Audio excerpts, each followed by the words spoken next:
I love using spindles in home decor and garden decor, and I'm going to be using this solar light and attaching it to the spindle. The first thing I need to do is figure out what size of spade bit I need to drill into the top of the spindle.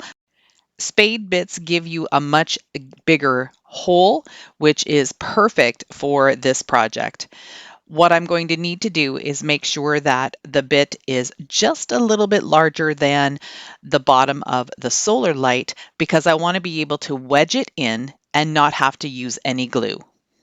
The top of these spindles already have somewhat of a little hole there, so that's the perfect spot for me to start doing the spade bit.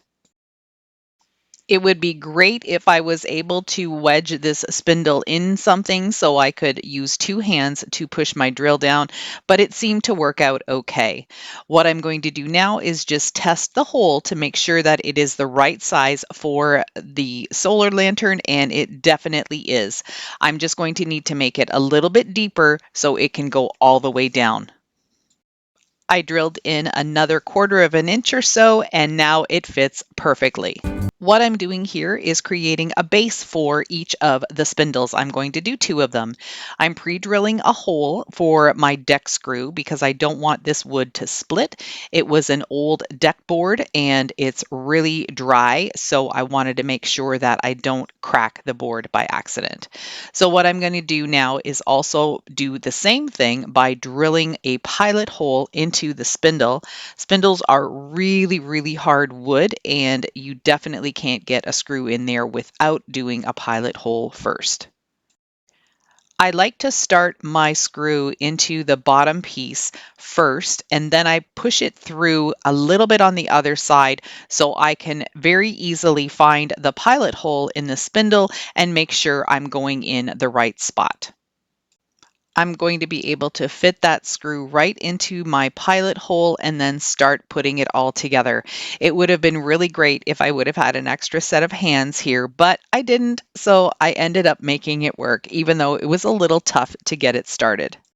I did have to double check the position of the spindle. It was a little off kilter at first, so then I just made sure that I made it straight. So standing it up here and just kind of twisting it a little bit just to make it straight. Then I'm going to take this spindle down to the ground here and countersink the screw, which means I want it to be below the level of the wood, and that will prevent it from wobbling. I didn't realize when I first bought these lights that they were actually a flickering flame, and I think that is so cool. Take a look at this, how it's flickering. It's going to look so neat outside in the dark. At first, I thought I was going to paint the spindles black to match the solar lanterns, but then I thought, you know what, white would look really nice against the black. So I'm just giving them a couple of coats of regular white latex paint. This is an interior paint, but you know what, latex paint is really tough. And if it weathers a little bit when it's outside, that's okay, because I like that look. I have these old tins that came from my cottage. One is a little wobbly and it has a hole in it. The other one is okay. What I'm going to do is add some wood pieces to the bottom of the buckets just to raise up my spindle pieces a little taller. They would have fit right down at the bottom, but then they wouldn't be very tall and you wouldn't see a lot of the spindle itself. So I'm just going to finagle around and see what kind of arrangement I can make to have the spindles stand up straight. Now I'm going to fill the buckets, not all the way to the top, but just to cover the wood pieces with some pea gravel. This is some gravel that we had left over from when we took our pool down. We had pea gravel all around the edges of the above ground pool, and we decided to save it because, hey, you can always use some pea gravel. I set both of the pots on either side of this little half circle garden that I created when we took our pool down. I've got some vegetable boxes and some lavender and a whole bunch of different things in here, and it's just absolutely beautiful. I'm just making sure that my solar lights fit in here and are turned on, and then they'll be good to go.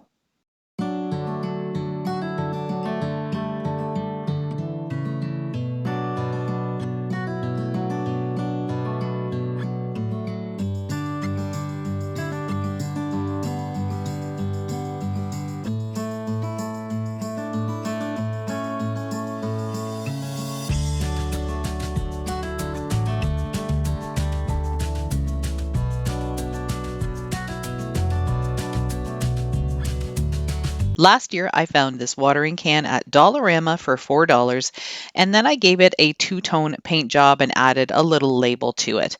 I cleaned it all up, and now I'm ready to give it another makeover. I'm starting off by giving it one coat of Multisurface paint by Folk Art.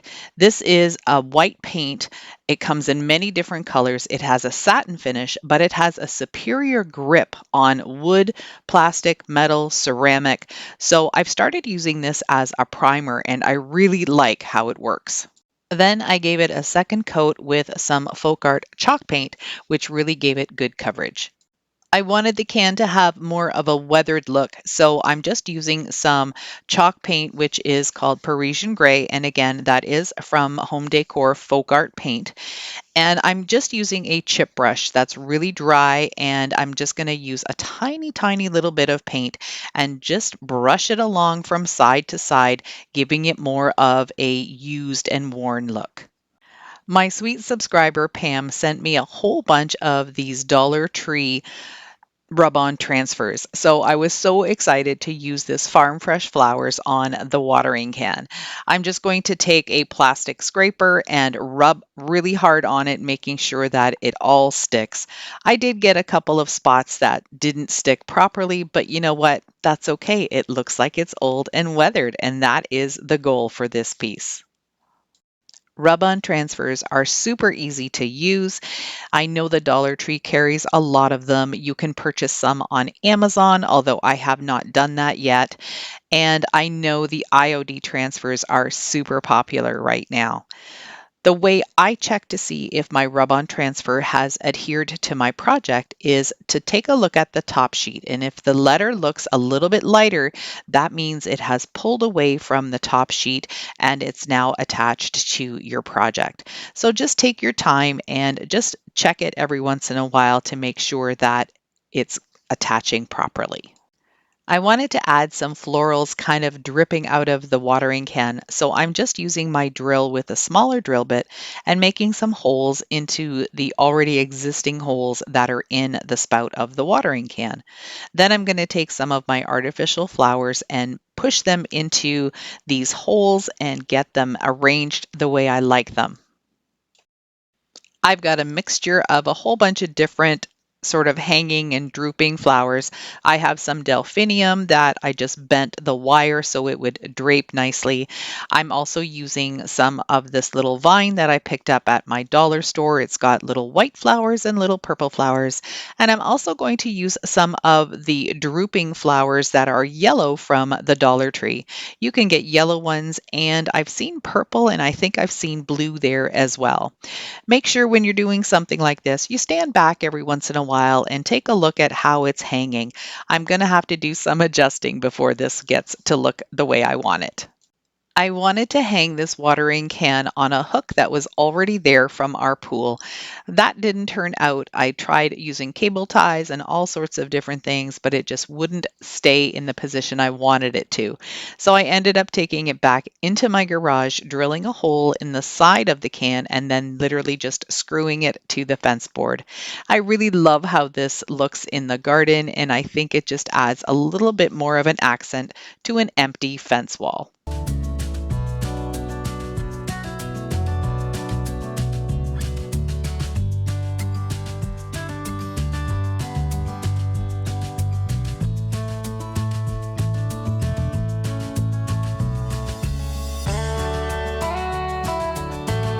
This magazine rack was painted white already. It's been sitting in my closet and waiting for a makeover.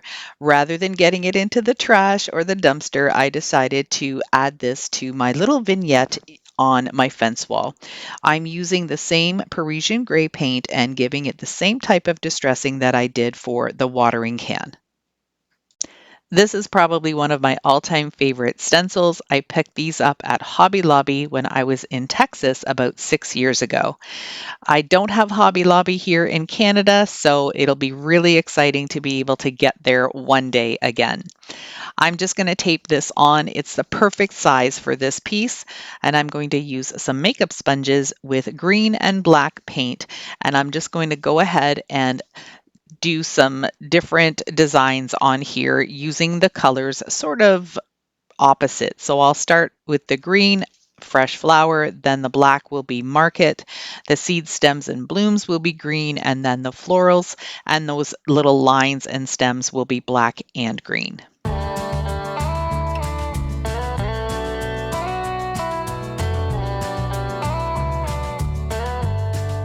Removing the stencil for me is always the best part. I did get a tiny little bit of bleeding on the blooms word, just the B there, but I'm okay with it. This looks so pretty. Just wait till you see it on my fence.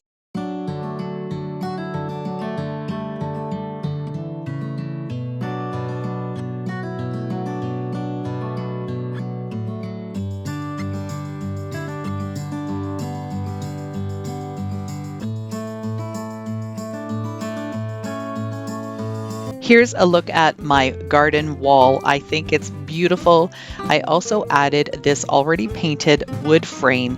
I just screwed it in with one screw right around that hanging pot. I love how this turned out, and I hope you love it too.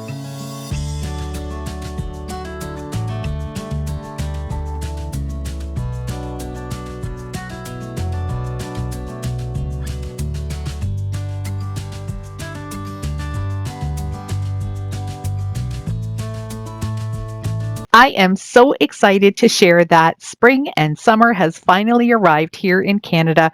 We've had some wonderful weather, so I was able to get outside and do some decorating in my yard. So that's what I'm going to share with you today. First, I'm giving this tag sign a couple of coats of white chalk paint. Then I'm going to take a stencil from Essential Stencil. I'll have it linked down in my description box. And this is just a watering can with some florals. I'm going to just use some black paint and give it a good stenciling with my makeup sponge and clothespin hack that I like to use. In order to hang this tag, it needs a hole, so I'm using a really large drill bit, and I'm going to drill all the way through and just make sure it's a nice big hole. Before I add some rope into the hole, I'm just going to take the sponge with whatever paint it has left over and just kind of run over the edges of this tag sign just to give it a little bit more of a distressed look. I'm also going to take the sponge a little bit across the front of it too. If you haven't already subscribed to my channel, what are you waiting for? Hit that red button. Next, I'm going to take this really big birdhouse. I've already attached a 2x4 block to the bottom of it, just using some screws. I'm going to give this a couple of coats of white chalk paint, making sure I can cover up all of those bright colors. Then to add some contrast, I'm going to paint the roof black, and I'm also going to paint the 2x4 black, and that will just give it a really nice farmhouse traditional look. I have quite the collection of stamps now. I've got rubber stamps and silicone stamps. So I decided to grab this mason jar one with the flowers, and I'm going to put that in the corner. Then I'm going to take a wreath and put that around the whole of the birdhouse, and I thought that turned out really pretty. And then I'll take a rubber stamp and add a cute little butterfly to the one side.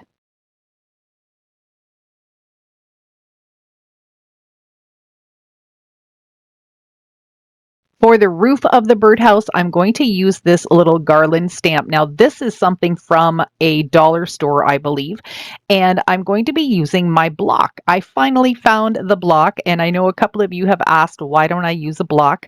Well, I couldn't find them, so I finally found them in my stash somewhere. Don't even remember where they were, but I'm going to use this white ink from Michaels. It's a Craft Smart brand, and I got it for 40% off. Look at those pretty little details on that stamp. I just love these. This project is just making over this plastic pot. I want it to look a little bit more like concrete. I'm going to take my darker gray paint, and this is just latex paint. It doesn't have anything special on it. It was just something I had in my stash, and I'm going to make sure that I get into all the grooves. It really only needed one coat because I'm going to be doing some distressing on it afterwards. I'm going to start by using this chip brush and some black paint, and I'm going to give it just some really light touches, as you can see here. I just want to accent some of the lower edges and the raised edges, and I think the black just kind of gives it a little bit more of a rustic look. Those are the projects I have for you today in this video. So now let's get outside and take a look at how I redid my little nook on my deck. So this is the first area in my backyard that I want to redo.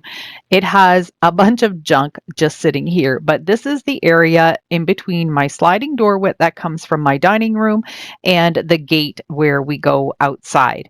So I thought this would be a fun little corner to start with. I'm not doing any real flowers this year, although I shouldn't say that. I do have a little bit of a garden and I do have a couple of pots on my front porch, but I just grabbed some of this artificial lavender from Walmart and stuck it into some floral foam, weighted down the pot with a few chunks of wood, and then set it down. Last year, I took this board and put this old rusty claw rake head on it and added a chain to it. And this is where I'm hanging my little tag. I added a couple sprigs of greenery to it just to make it look like there were some herbs that were drying out in the sun. The little bird cage next to it is something that I thrifted, and you'll see that in a thrift haul coming up in the next couple of weeks. I added some succulents to it, and the hanging succulent is actually one that I picked up from Temu. This was a super find last year at a garage sale. It's a really crusty old copper pot. You can see the patina on it already. It does have a cute little handle. I decided to fill this with some artificial black-eyed Susans and some greenery just for more of a farmhouse look. I picked up this lantern from Facebook Marketplace. I think it was about $10. It's brand new, it's gorgeous, and I really love how it looks. What I decided to do was just hang it on one of the plant hangers from the Dollar Tree. I added a jar inside and just popped in one of the Dollar Tree's solar lights. I'll probably add something to the bottom of the jar, maybe some rocks or some sand, just to give it a little bit more weight so it doesn't topple over should a big gust of wind show up. Another Facebook Marketplace find was this rose topiary tree. I think I got it last year for $12. And it's really pretty, but I had all intentions of creating a eucalyptus tree out of it. But I'm going to use this in my backyard in this corner for now until the greens behind it have a chance to sprout. These little rock creatures are really popular up at our farmer's market. I picked this snail up, I think probably about 10 years ago already, and I really love it. It comes out every year. And here's the little birdhouse. I think it's so cute. I decided to just screw it right into the fence board. That way it's not going to move and it will just stay there all summer. It turned out really sweet. I love the black and white. I'm also reusing some of the items that I created last year for my backyard. I had a set of 2 of these solar light lanterns on either side of my deck porch, but the one broke, so now I just have this one, and I thought it would look really nice just standing here. It has a flickering flame light, so it's really neat. I also wanted to add a water feature. This little solar fountain I got on Amazon. If I can find the same one or a similar one, I will link it for you down in the description box. The bowl that I'm using is just a lid from one of those really large platter trays that you can get, like when you order sandwiches. I picked these up at a party store, and that was for my son's wedding 5 years ago, and I still have some extras laying around. I took some dollar store rocks and put those down on the bottom, added a little turtle. This deli lid is just plastic and it's very flimsy. I added 2 of the deck boards that I had left over and put them on top of the stump just to give it some extra support. 2 more things that I added was this "Bloom Where You Are Planted" sign. That part of the fence was really empty. And above the hanging lantern, I put one of my new Temu wreaths that I got, and I think it just dresses it up really nicely and makes everything look so pretty. Let's take a tour.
Thank you so much for spending some of your time with me today.